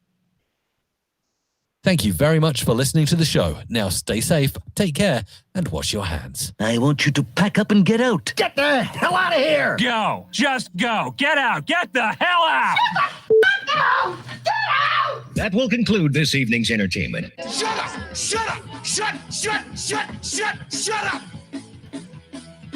I have a running war with the media. They are among the most dishonest human beings on earth.